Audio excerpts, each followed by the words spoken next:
বর্তমানে জি বাংলার যে ধারাবাহিকগুলি টিআরপিতে জায়গা করতে না পারলেও আলোচনাতে বাকিদের থেকে এগিয়ে আছে, তাদের মধ্যে অন্যতম ইচ্ছে পুতুল।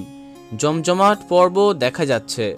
আবার মেঘের চরম ক্ষতি করেছে ময়ূরী।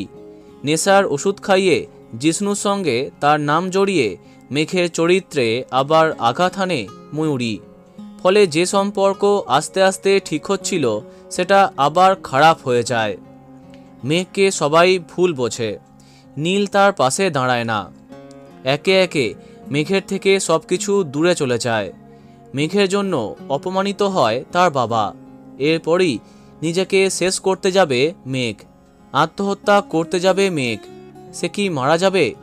ইতিমধ্যে আমরা জানতে পারছি জানুয়ারি মাসেই শেষ হচ্ছে ইচ্ছে পুতুল। তাহলে কি মেঘের মৃত্যুতে ইতি টানবে গল্প? এর আগে অনেকবার এমনটা হয়েছে, যেখানে নায়িকার মৃত্যুর পরে শেষ হয়েছে গল্প। সেই পথেই কি হাঁটছে ইচ্ছে পুতুল? মৃত্যুতেই নাকি শেষ হতে পারে গল্প। তবে সেটা মেঘের মৃত্যু কিনা জানা যায়নি। কিন্তু সত্যি যদি মেঘের মৃত্যুতে ইচ্ছে পুতুল শেষ হয়, তাহলে কি আদৌ ঠিক হবে? কমেন্টে জানাতে পারো।